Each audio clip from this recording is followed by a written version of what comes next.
Assalamualaikum warahmatullahi ta'ala wabarakatuh. Today, our group will be presenting about the fiat money and its implication towards social, economic, and political system. My name is Muhammad Fahmi bin Mazalan. Okay, Assalamualaikum warahmatullahi wabarakatuh. Nama saya Muhammad Haikaluddin bin Muhammad Usli. So we go to the introduction first. Okay, we look at the definition of money. Money is a good that acts as a medium of action in transactions. The main function of money are distinguished as a medium of actions, a unit of account, store of value, and a standard of deferred payment. So money ni bertindak sebagai medium of actions ataupun alat pertukaran, alat perantaraan dalam pertukaran. So pada waktu dahulu, dalam transaction masyarakat menggunakan sistem barter. Konsep sistem barter ni adalah tukaran barang antara barang tanpa melibatkan wang ataupun duit. Tetapi sistem ni dia ada kelemahan dia, iaitu contohnya dia perlu wujudnya kemahuan serentak untuk mendapatkan ataupun untuk menjadikan transaction tu berjaya. Okay, contohnya pihak A nak barang pihak B dan pihak B nak barang pihak A. So itu adalah kemahuan serentak. Okay, so disebabkan kelemahan sistem barter ni, maka wujudlah monetary system, iaitu penggunaan duit ni sebagai medium of actions dalam transaction menggantikan sistem barter. So selain daripada function duit ini dijadikan sebagai medium of actions, antara function lain ialah money ni dikira sebagai a unit of account. Unit of account ni merujuk kepada duit ni dia boleh menilai ataupun boleh menilai harga sesuatu barang tu, boleh ukur nilai sesuatu barang tu. Okay, contohnya barang A ni ada nilai dia, barang B ni ada nilai dia, dan barang C tu ada nilai dia. Dia berbeza dengan sistem barter kerana sistem barter ni dia tak ada a unit of account. Pertukaran barang tu berdasarkan persetujuan kedua-dua belah pihak. Okay, dia tak ada harga nilai yang tetap. Okay, yang kedua, a store of value, merujuk kepada duit ni dia boleh menyimpan nilai tu dalam masa yang agak panjang. Okay. Tapi dalam sistem barter dia tak ada store of value. Sebabnya dalam sistem barter barang-barang yang digunakan sebagai pertukaran tu nilai dia mudah cepat rosak. Contohnya daging, sayur tu barang-barang yang mudah cepat rosak. So value dia tu tidak boleh disimpan dalam masa yang lama. Okay, yang ketiga, standard of deferred payment. Sebenarnya duit ni boleh digunakan sebagai deferred payment, iaitu pembeli dapat barang dahulu dan melakukan pembayaran pada masa akan datang. So disebabkan kelemahan sistem barter itulah maka wujudnya monetary system. Seperti kita ketahui, monetary system ni pun melibatkan peringkat-peringkat dan perkembangan dia, bermula daripada commodity money, berkembangnya menjadi metallic money dan sampai berkembangnya kepada fiat money. So fiat money ni masih relevan digunakan pada waktu ni pada mostly negara dalam dunia ni. Okay, so definition of fiat money. The term fiat derived from the Latin word fiat, meaning let it be done, used in the sense of an order, decree or resolutions. Fiat money is any money declared by government to be a legal tender. So fiat money ni merupakan salah satu currency yang dideclare oleh government sebagai legal tender. So pentingnya declare oleh government sebagai legal tenders kerana fiat money ni adalah currency yang tidak disandarkan kepada physical commodity. Okay, dia berbeza dengan dinar emas ataupun commodity money. Currency ni dia ada nilai intrinsik, iaitu gold dinar Contohnya gold dinar, dia disandarkan kepada physical commodity tu, iaitu gold. So dia ada nilai yang boleh meyakinkan pengguna-pengguna ataupun orang ramai menggunakan gold dinar tu. Tetapi fiat money ni dia tidak disandarkan kepada physical commodity, mana-mana physical commodity. So untuk meyakinkan orang ramai yang fiat money ni ada nilai dan boleh digunakan, so government declare sebagai fiat money ni legal tender. So maksudnya government ni mensahkan yang fiat money ni ada nilainya dan boleh digunakan oleh orang ramai dalam bidang transactions, jual beli, pembayaran hutang dan sebagainya. So pengguna tak ada perasaan was-was untuk menggunakan fiat money ni kerana dia dah declare oleh government sebagai legal tender. Okay, yang keempat, fiat money issued by Bank Negara Malaysia. So kebiasaannya fiat money ni dikeluarkan oleh central bank di setiap negara. Contohnya di Malaysia, Bank Negara Malaysia mempunyai kuasa untuk mengeluarkan fiat money ni. Now we will go through the history of the fiat money, which is the history of the development of the fiat money. Okay, we will go through from the early of the introduction or in the early of the printed paper money until the fully utilized of the paper money current day. Okay, for the stages of fiat money or the history of the fiat money, I've been divided into three categories or three stages, which is the first one is the origin of the paper money or fiat money, and the second one is the development of the fiat money, and the third one is the fully utilization of the fiat money in a daily basis as the medium of exchange for the human being around the world. Okay, for the origin of the paper money or fiat money, it is first paper money originated from China in 10th century. It was firstly made by Dynasty Song and demand for paper money increased, and the last one is the first legal tender on fiat money by the government. Okay, the introduce or the first country that use paper money in the world is belong to the China. It is not United States or any European country that firstly use paper money for their medium of exchange. During the 10th century, China, through Dynasty Song, has been introduced first paper money as their medium of exchange to back up the gold coin and copper coin as the medium of exchange. It is due to the high demand for money during that time because the economy and the business of the people during the Song dynasty is also being increasing. So the government need to find an alternative to replace the copper and gold money because when the demand is increased, the government cannot produce enough copper and gold coin because it will took a longer time to produce a standard gold and copper coin during that time, and also due to the lack of resources for government to produce the gold and copper coin. Because of that, the government need to find an alternative, and they produce their first paper money in China during Dynasty Song.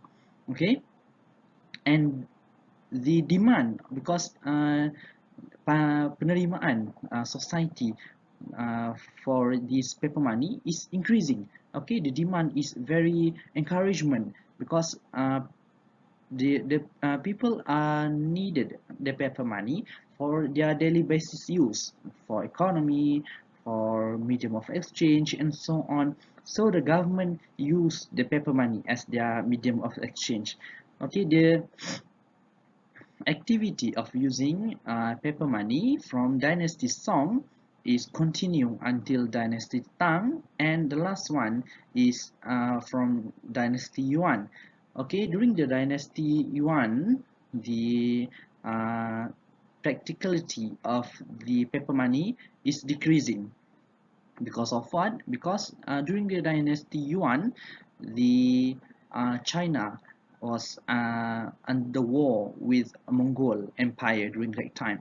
Kublai Khan from Mongol Empire at last invaded uh, China or dynasty Yuan and replaced the paper money with Kublai or Mongolia gold and copper coin.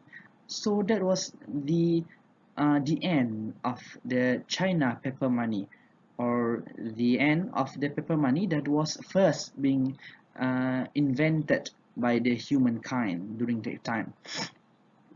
And the paper money not being used by the human for a long period of time, unless until during the 18th century, the paper money being invented again by the human.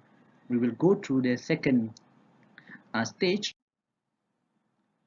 Okay, this is the development stages of the paper money. As I mentioned before, that China is the first originated country that invented paper money, and after the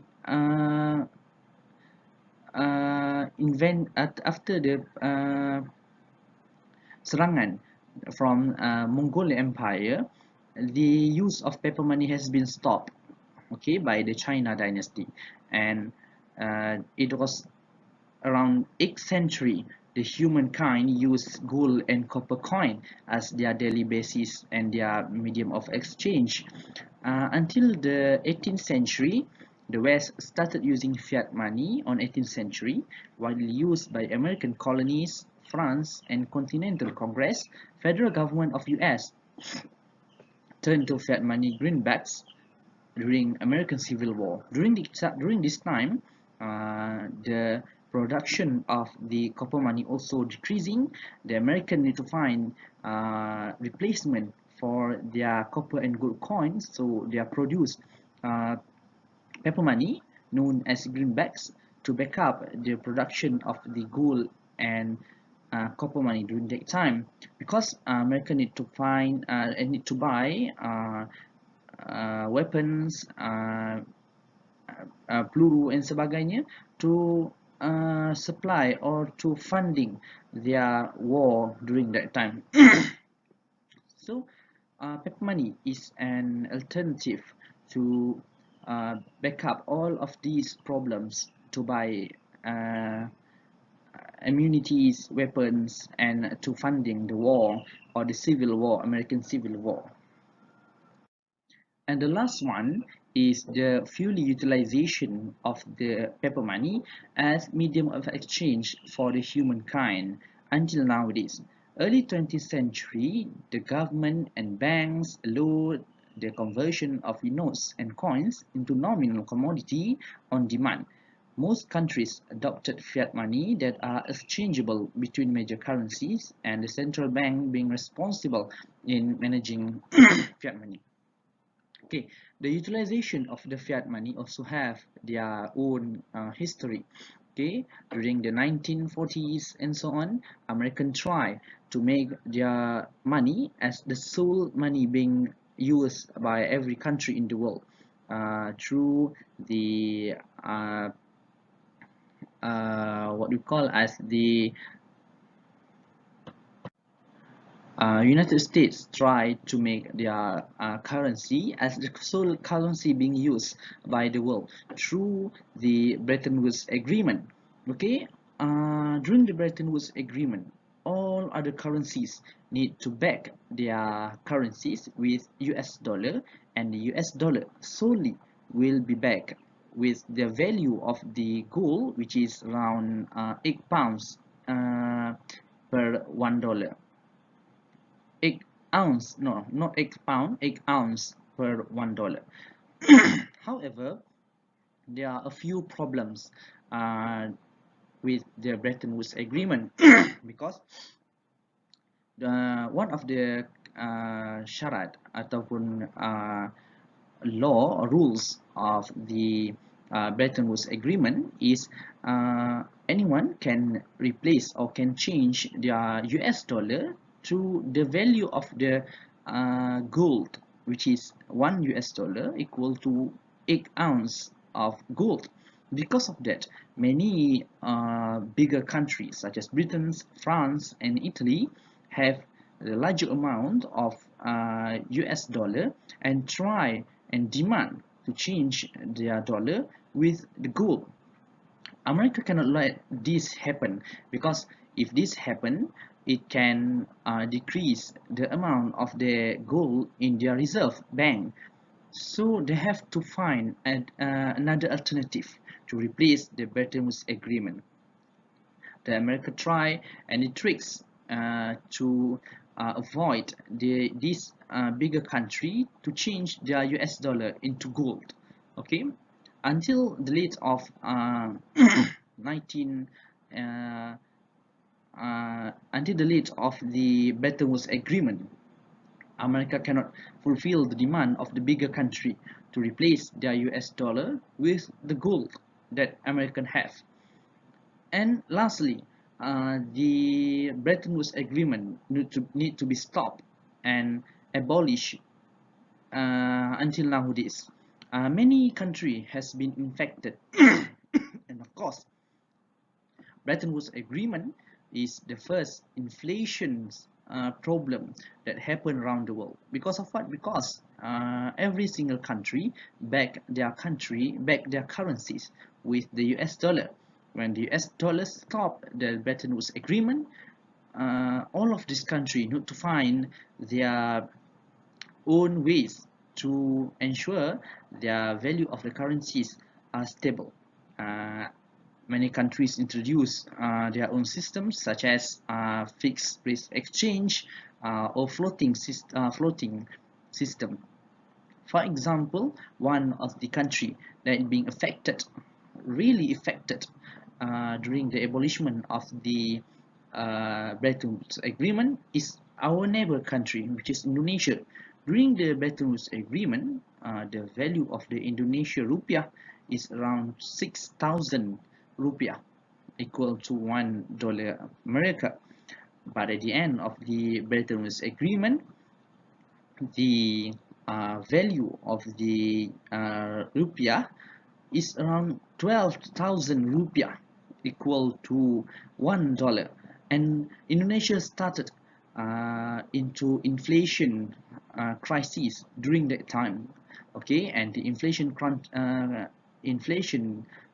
problem or crisis being continued until the economic crisis, or the Southeast economic crisis, during 1997 and 1998 until now.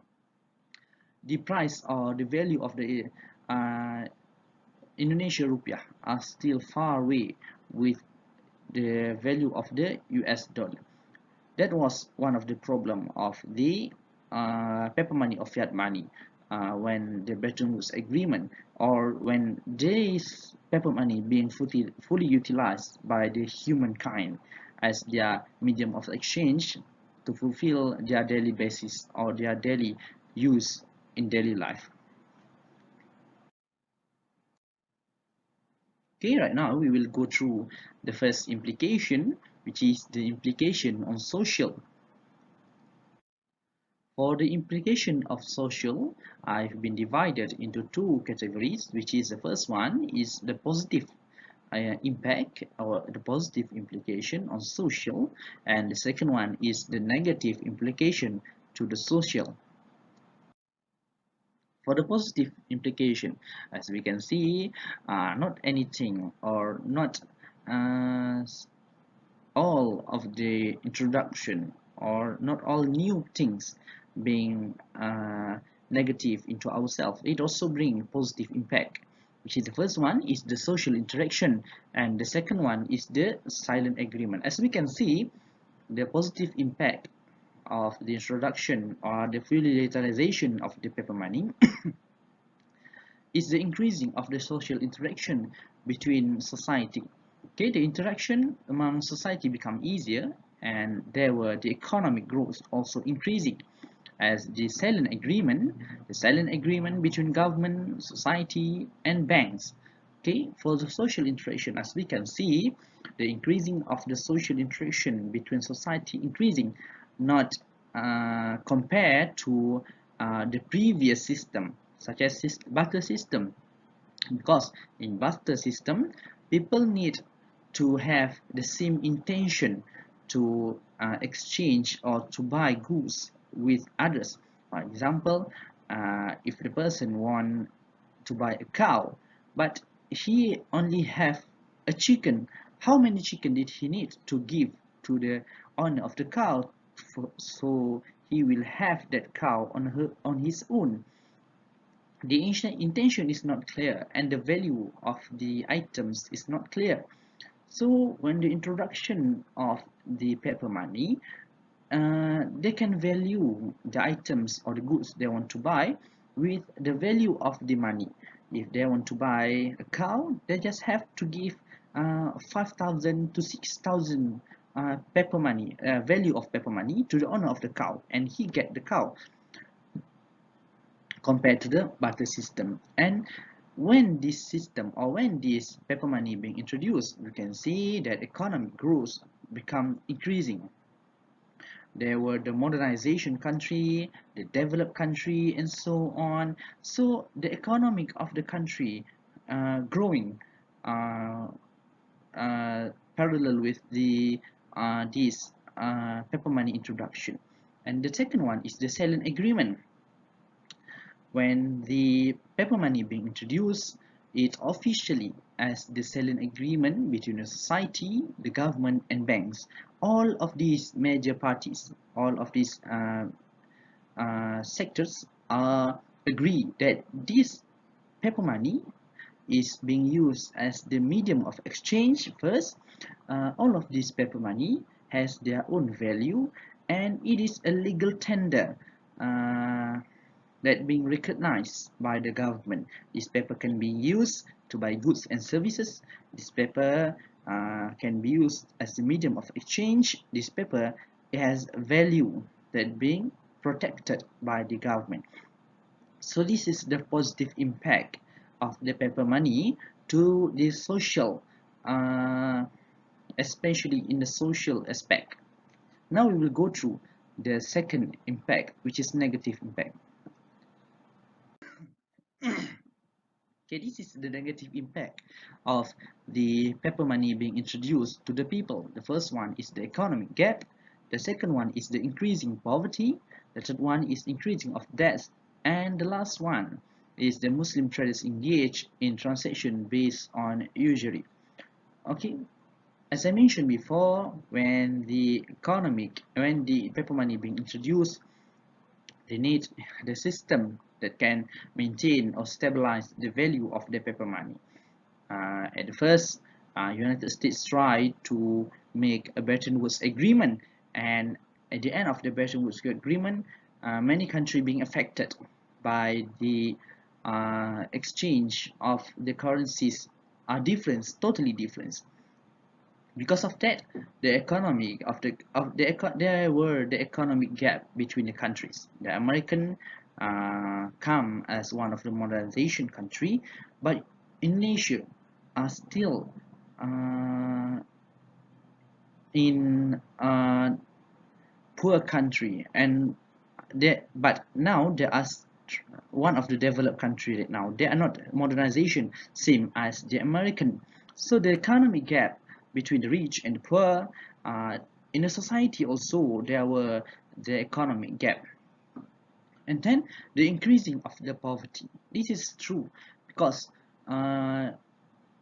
during this time of the introduction of the paper money or fiat money right now, we can see the terms of bankruptcy, terms of the blacklist, and so on, because people demand or people bergantung kepada paper money only. They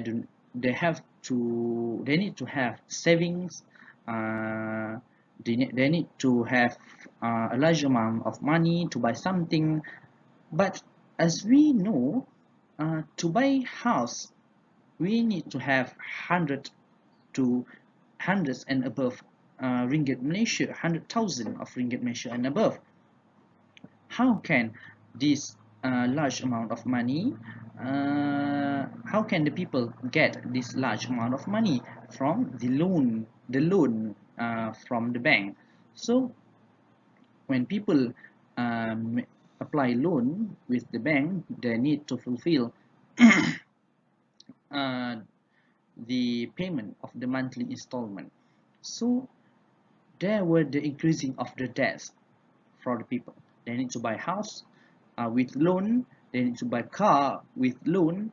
They need to when there were an emergency, they will apply for private loan and so on. So there were loan until the end of the life. So people or the society are being responsible to make a monthly installment. They do not have time to make saving. They need to pay uh, as the responsibility because they do not have paper money. They do not have cash.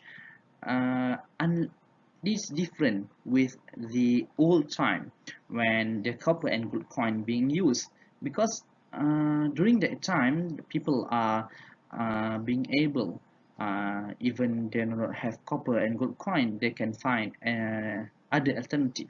For example, they can involve in economy and so on. They can start a business, but right now it is hard to do something like that. And the last one is the Muslim traders engage in transaction based on usury. As we can know, fiat money right now involved with the riba al-fuduli, okay, where the medium of exchange or the exchange rates are different and is still changing from day to day. Uh, as we can see, Malaysia ringgit right now is 4 ringgit. For example, Malaysia ringgit today is 4 ringgit 50 cents, but tomorrow the exchange is different. It can be higher 4 ringgit 80 cent, or it can be low into 4 ringgit. So there were the usury or the difference of the value of the money in that paper money. So now we look at the implication fiat money on political system. Okay, so dia ada positive impact dan negative impact. So first kita look at the positive impact of fiat money in political system. Okay, first fiat money declared by government to be a legal tender. So seperti yang saya beritahu di awal permulaan tadi yang fiat money ni merupakan salah satu currency yang dideclare oleh government sebagai legal tender.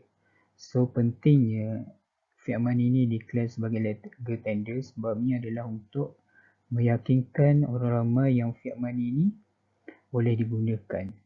Okay, ataupun fiat money ni ada nilai dia yang boleh digunakan dalam transactions dan dalam semua perkara yang melibatkan wang. Okay, sebab utamanya fiat money ni adalah currency yang tidak bersandarkan kepada physical commodity seperti dinar emas ataupun commodity money yang currency ni dia ada nilai intrinsik iaitu currency ni disandarkan kepada physical commodity. So apabila fiat money ni dia dikira sebagai legal tender, so rakyat ataupun orang ramai akan yakin dengan fiat money ni dan fiat money ni boleh digunakan dalam semua bidang yang melibatkan penggunaan wang. Okay, contohnya dalam transactions ataupun jual beli yang mana apabila transaction ni dilakukan ianya boleh membantu ekonomi dalam negara secara tidak langsung dapat memberi income ataupun hasil kepada kerajaan itu sendiri. Okey, yang kedua, easiest source of income for the government. Okey, dengan fiat money ni ianya boleh memberikan income mudah kepada kerajaan. Ini kerana apabila kerajaan dia mempunyai kuasa untuk mengeluarkan fiat money ni menerusi Bank Negara Malaysia. Okay, so kerajaan satu-satunya ataupun Bank Malaysia ni satu-satunya pihak yang ada kuasa untuk mengeluarkan fiat money ni. Okay, so apa yang dimasukkan sebagai source of income kepada kerajaan, apabila fiat money ni dikeluarkan, kerajaan akan mendapat profit ataupun dikenali sebagai istilah signorage. Signorage ni merujuk kepada profit yang kerajaan boleh dapat apabila face value duit tu lebih tinggi daripada kos mengeluarkan fiat money ni.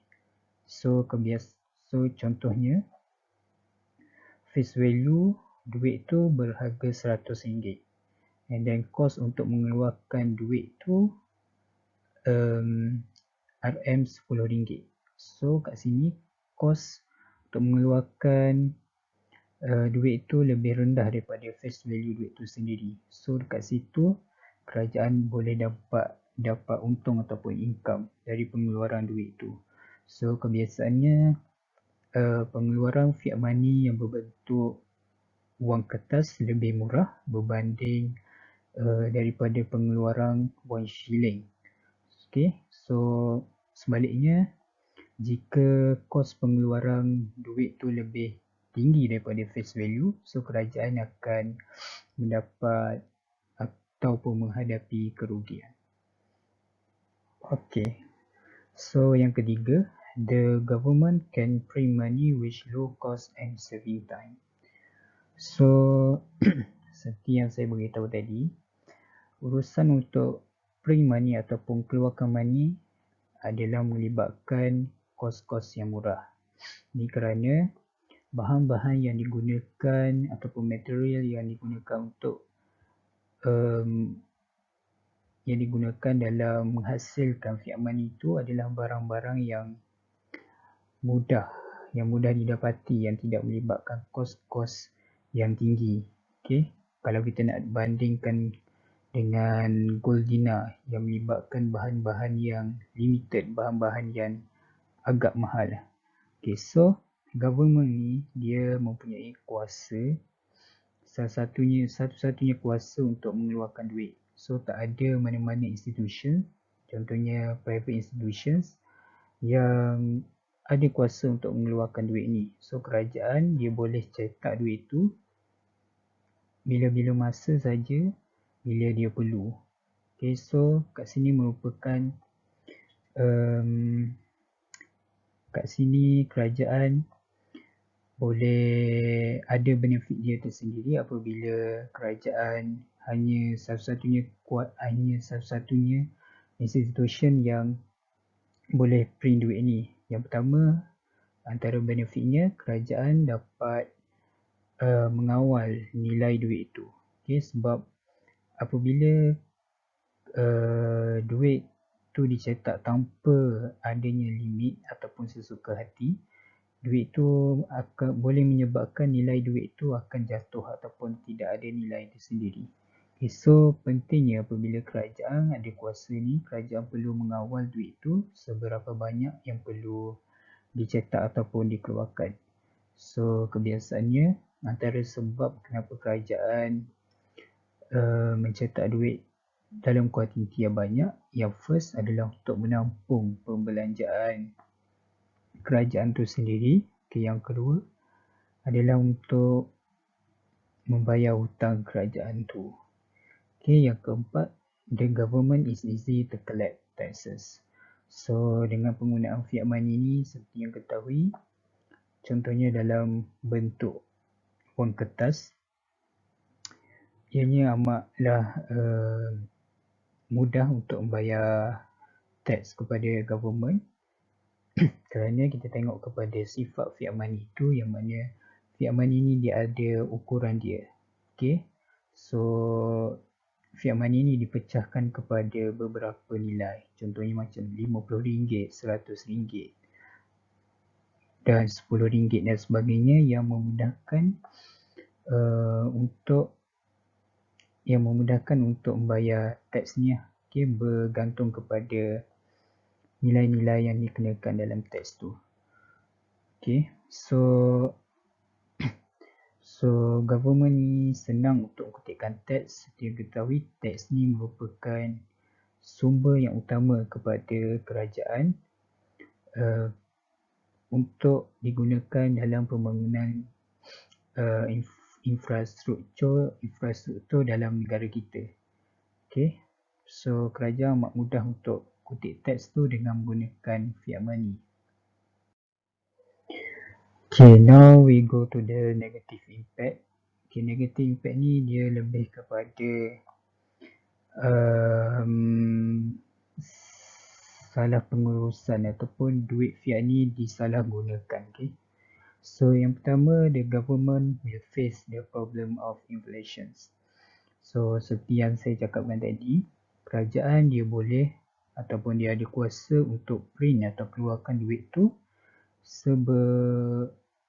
seberapa banyak yang dia mahukan.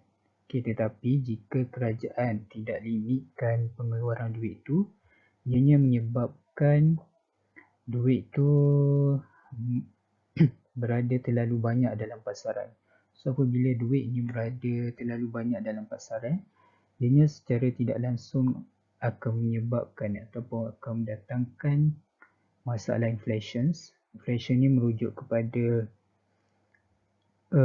peningkatan harga, yang mana kalau kita boleh tengok barang yang boleh kita beli pada hari ini RM10, dan pada masa akan datang barang tu tidak lagi boleh dibeli dengan RM10. So inflation ni dia salah satu kesan buruknya kepada kerajaan, ianya ataupun kepada fiat money itu sendiri, apabila ianya dapat mengurangkan nilai duit tu. Okay, contohnya pada 2008 berlakunya krisis hyperinflation di negara Zimbabwe. So hyperinflation ni telah menyebabkan nilai dolar wang Zimbabwe tu jatuh dengan agak teruk dan tidak ada nilai langsung.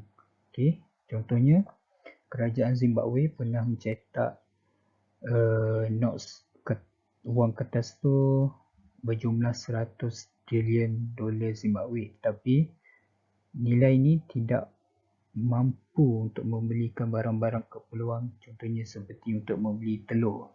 Kerana kita tengok apabila berlakunya inflation, ianya menyebabkan harga ataupun nilai wang tu jatuh dengan teruk.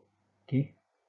So if katakan duit tu sudah tak ada nilai, sesuatu negara tu perlu menggunakan currency asing.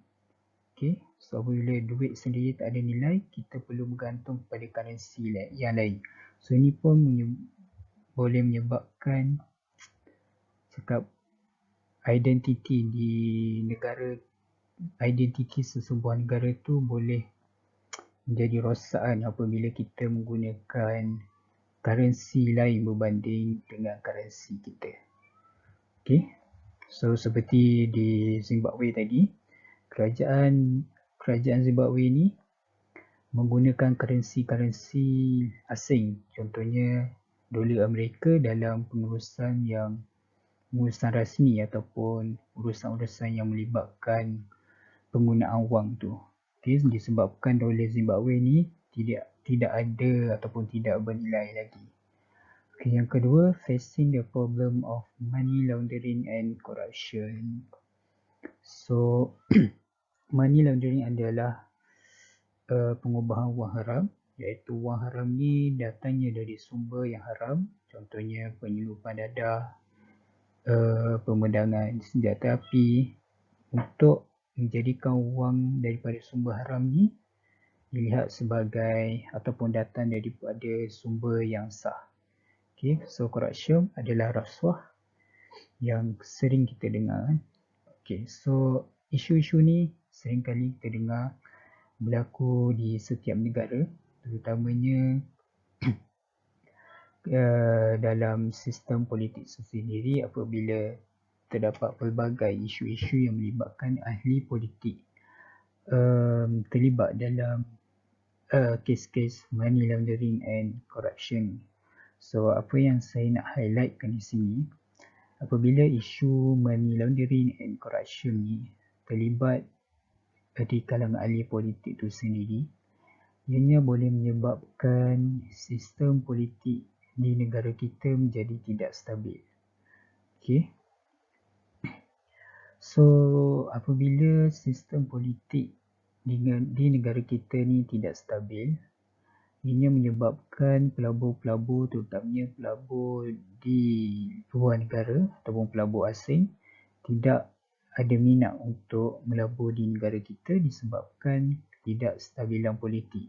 Okay, sebabnya salah satu sebab pelabur asing melabur di dalam sesebuah negara, dia akan melihat kepada situasi politik di sesebuah negara itu, sama ada stabil ataupun tidak stabil. So apabila situasi politik itu tidak stabil, pelabur ni tidak akan melabur di negara tersebut. Okay. So yang ketiga adalah counterfeit money. Counterfeit money ni adalah wang palsu. So wang palsu ni pun merupakan jenayah, salah satu jenayah yang berkaitan dengan fiat money ni yang perlu dihadapi oleh kerajaan. Okay. So banyak kesan yang buruk penggunaan counterfeit money ni. Yang pertama, boleh menyebabkan berlakunya inflasi. So apabila kerajaan tidak mampu menangani counterfeit money ni, ianya menyebabkan wang-wang ni berada terlalu banyak dalam pasaran. Okay, dan boleh menyebabkan nilai harga wang fiat ni jatuh. Okay, yang kedua, ianya boleh menyebabkan kerugian. Okay, kerugian kepada peniaga terutamanya. Sebabnya apabila peniaga-peniaga tertipu dengan counterfeit money ni, yang mana counterfeit money ni dilakukan oleh penjenayah yang hendak mendapat keuntungan dengan memperdayakan orang ramai. Okay, so balik kepada peniaga tadi. Peniaga tadi tu akan mengalami kerugian apabila tertipu, apabila duit palsu tu dia tidak diterima dia tidak diterima oleh financial institution. Contohnya apabila peniaga hendak memasukkan duit palsu yang diterima tu ke dalam bank account, so wang palsu ni tidak boleh diterima dalam bank account tu sebab dia akan didetect sebagai wang palsu. So ianya menyebabkan kerugian kepada peniaga-peniaga kan. So terutamanya apabila counterfeit money ni melibatkan dalam jumlah yang agak besar, ianya juga menyebabkan ekonomi di sesebuah negara tu boleh jadi down. Okay, so antara kesan lain, if penggunaan counterfeit money ni tidak ditangani, ianya menyebabkan keyakinan orang ramai ataupun rakyat tu sendiri terhadap fiat money ni menjadi tidak yakin. So apabila seperti yang kita ketahui, nilai fiat money ni juga dia bergantung kepada kepercayaan ataupun keyakinan orang ramai tu yang fiat money ni ada nilai. So apabila tidak ada lagi keyakinan orang ramai untuk menggunakan fiat money ni, so maka nilai fiat money itu akan jatuh dan mungkin boleh menyebabkan fiat money ni tidak berharga. So untuk pastikan counterfeit money ni boleh diatasi, kerajaan perlu mengambil beberapa langkah untuk menanganinya. So antaranya, kerajaan perlu meningkatkan lagi sistem keselamatan fiat money itu, iaitu menambahkan ciri-ciri keselamatan yang lebih secure untuk fiat money itu. Okay, yang kedua, kerajaan perlu spread the awareness tentang counterfeit money ni kepada orang ramai. Okay, terutamanya cara-cara untuk menyesang duit ni sah ataupun tidak, duit ni wang palsu pun atau tidak. So itu adalah antara langkah-langkah yang boleh diambil oleh kerajaan.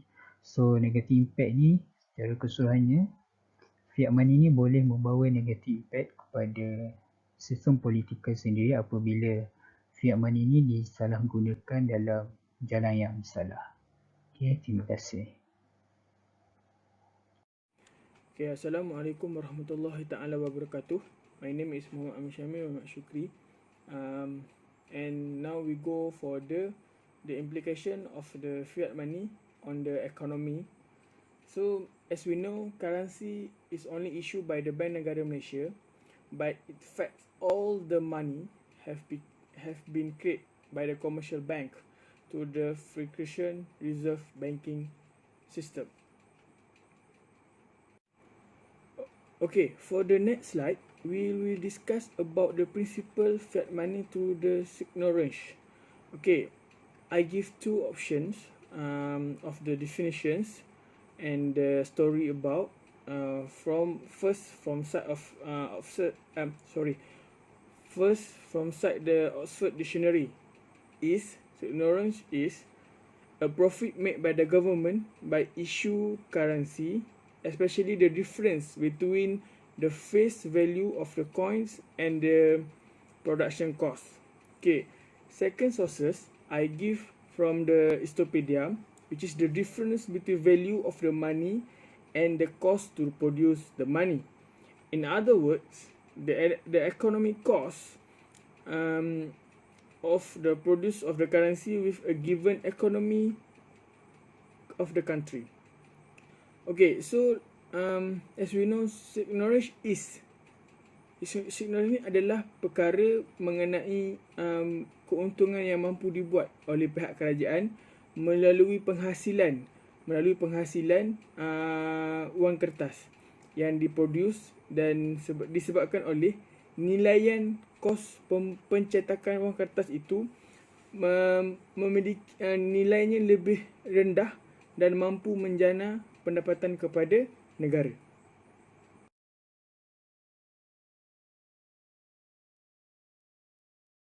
Okay, for the next slide, will we go for the two things. First, positive impact of fiat money on the economy.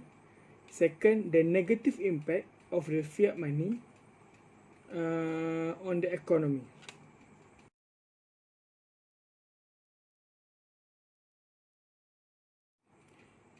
Okay, we go for the impact of positive first of the fiat money on economy. There are several that can I list in this presentation. First, able to attract investment to the country. Sebagaimana kita tahu, penggunaan fiat money ini digunakan di seluruh negara. Semua negara menggunakan fiat money dan ini mampu menjana daya tarikan kepada pelabur asing untuk masuk kerana penggunaan fiat money ini boleh diterima pakai di seluruh dunia dan hampir keseluruhan negara di dunia menggunakan fiat money. So ini mampu menarik menjadi daya tarikan kepada pihak pelabur daripada luar negara untuk melabur dalam negara. Okay, second, able to generate national income through the taxation. Okay, taxation, kita tahu percukaian dikutip base kepada beberapa faktor. Yang pertama, kita ada GST. Dulunya kita ada GST, sekarang ni kita gunakan SST. So, cukai-cukai ini dibayar oleh pembayar cukai menggunakan wang. So, ini menjadi satu hasil kerajaan yang terbesar dalam negara kita yang digunakan kembali kepada masyarakat dalam sektor pembinaan, hospitality kepada masyarakat untuk penggunaan harian masyarakat lah, sebagaimana jalan raya, lebuh raya dan banyak lagi tempat-tempat pembinaan yang menggunakan hasil daripada cukai. Cukai ini hasil daripada sistem fiat money ini sendiri. Okay. Third, the state can be issue bonds when the state need a financial fund. Okay, sebagaimana kita tahu, sesebuah negara itu untuk memerintah sebuah negara memerlukan dana yang besar, dan disebabkan oleh fiat money ini, penggunaan fiat money ini menyebabkan andai kata negara tidak memiliki dana yang cukup untuk run the country, so boleh menggunakan pihak kerajaan boleh mengisyukan bond untuk menjana income fund itu untuk run the country. Okay, last but not least, able to create a banking system and the financial system that facilitate the society. Ini bermaksud mewujudkan sebuah sistem keuangan, sistem perbankan yang boleh membantu masyarakat dalam urusan harian. Sebagaimana kita tahu, kita ada pelbagai jenis bank pada zaman sekarang, which is setiap bank itu menggunakan fiat money. So kita ada sistem simpanan dan kita ada investment.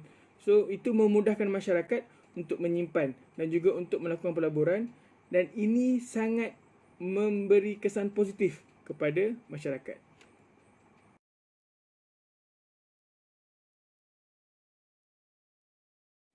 Okay, now we discuss about the negative implications of the fiat money on the economy effects. Okay, first, cause various type of the economy problem, menyebabkan berlaku pelbagai jenis masalah ekonomi.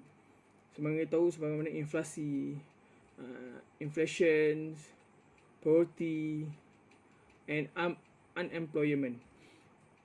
Melalui fiat money ini juga memberi kesan kepada ekonomi negara, kesan negatif, sebagai contoh inflasi, kemiskinan dan juga pengangguran. Ini akan menyebabkan kesan negatif kepada ekonomi negara, dan ini merupakan kesan negatif fiat money kepada ekonomi dan juga sistem keuangan negara itu sendiri.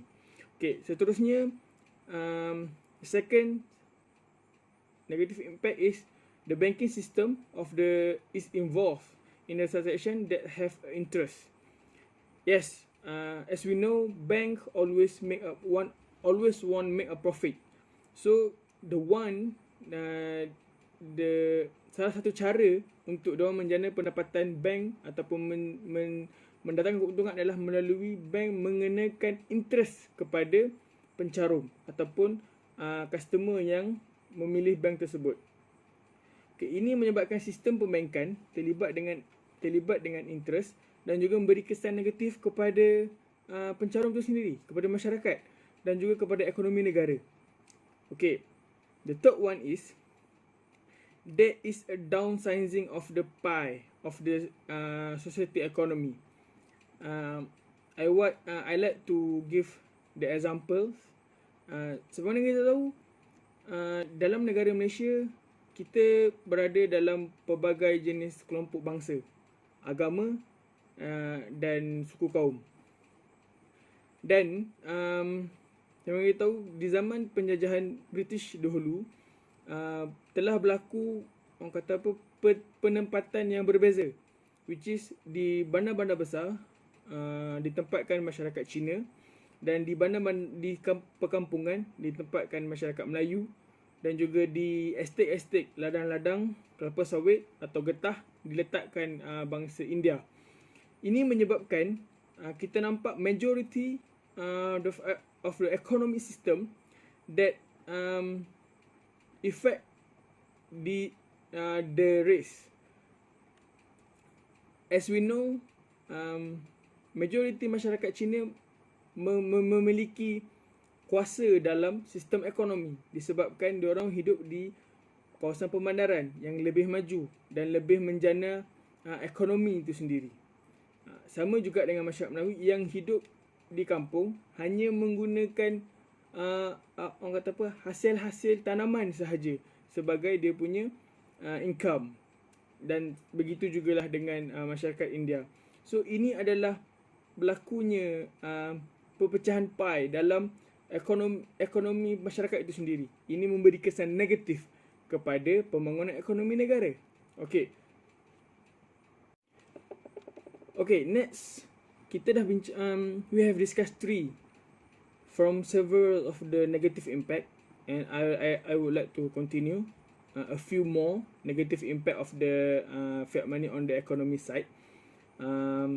Okay, next is it easy to make a percentage of the legal money or counterfeit money. Melalui penghasilan percetakan wang ini, wang kertas atau fiat money ini, penghasilan wang ini selain daripada dinar dan juga dirham, penghasilan wang fiat ini menjurus kepada isu-isu seperti pemalsuan wang ataupun pergumbahan wang haram. Ini menyebabkan wujudnya sistem jenayah di dalam fiat money kerana berlakunya wang palsu yang memberi kesan kepada sistem kewangan negara.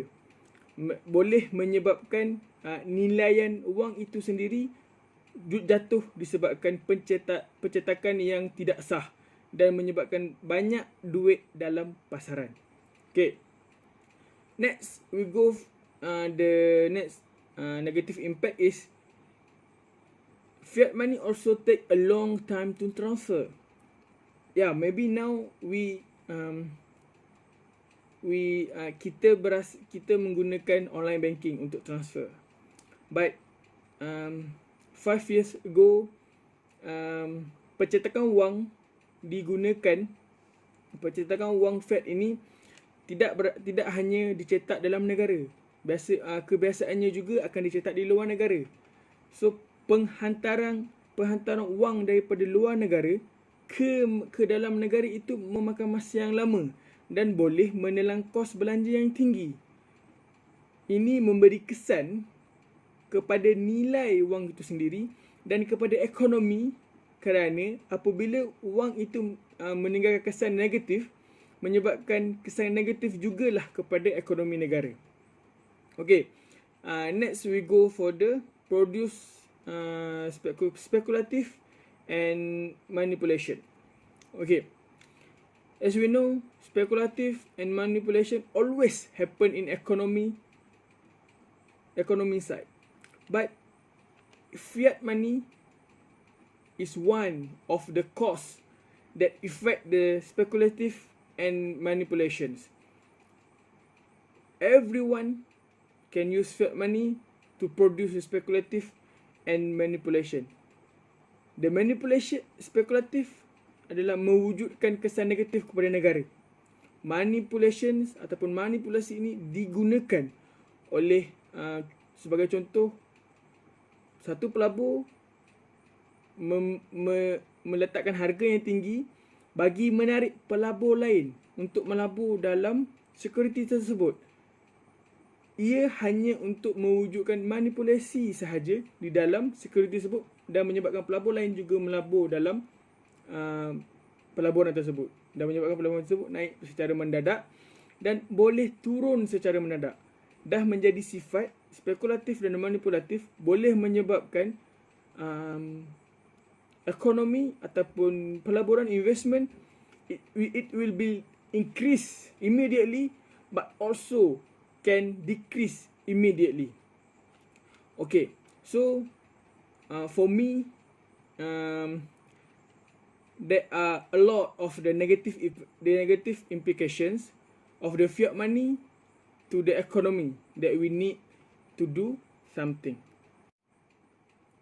As a conclusion, fiat money does indeed have a huge impact on the society, on the socials of society, the politic issue of the country, and the economic stability of the country.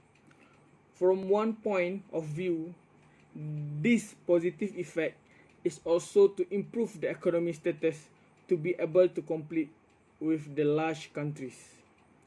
However, negative impact can threat the political stability and the economy integrity of the country. That's this we need to watch out and learn more about the fiat money, and also we can make some change to make sure this negative side do not affect our economy. That's all from us. I wish good luck for all of you. Thank you for lending your ear to this presentation. Thank you. Assalamualaikum warahmatullahi taala wabarakatuh.